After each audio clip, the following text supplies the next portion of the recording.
In this video, I'm going to demonstrate how to mount the Humsienk all-in-one inverter to the wall. The way I will be mounting this inverter will create half-inch space behind it for airflow and cooling. If you want to see what this inverter looks like on the inside, check out the video in the description. Because this is a demonstration, I will be using a plywood for the installation, but a cement board is recommended. I already marked my straight line. This is the system I use to run the house. I do use cement board behind the inverters. Those inverters come with brackets that allow air gap behind them for airflow and extra cooling. My plan is to use PVC conduit as spacer between the inverter and plywood. Although I will be using PVC conduit as spacer, you can use other items such as nuts. By layering pieces of cement board can achieve the same goal. This inverter have 4 points of anchor, so I cut 4 pieces of PVC conduit. I transfer the 2 anchor points on top of the inverter onto a piece of cardboard. I use that cardboard as a template to transfer the anchor point onto the plywood. I follow by pre-drilling where I previously marked. This inverter comes with mounting hardware, but I will not be using those. I install a washer nut inside of the PVC conduit to give the fastener a better point of connection. I make sure the fastener that I'm using is strong and long enough to hold this inverter because it has some weight to it.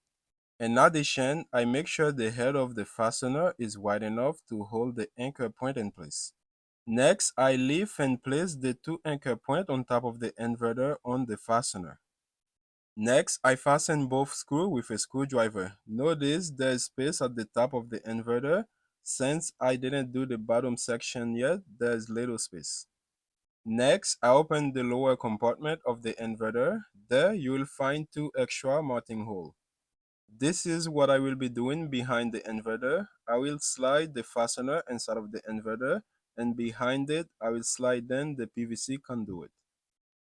This is what it looks like installing the PVC conduit behind the inverter. Having an extra set of hands will make it a lot more easy.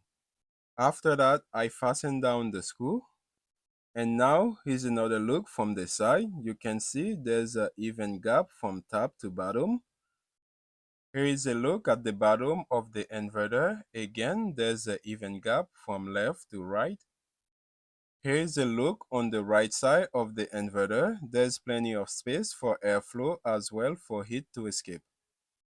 You do not have to install your inverter like this, but I think leaving a gap behind it can make it run cooler, maybe prolong its life.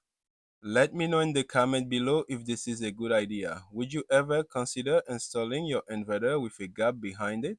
I will leave link in the description if you want to learn more about this inverter along with any discount code.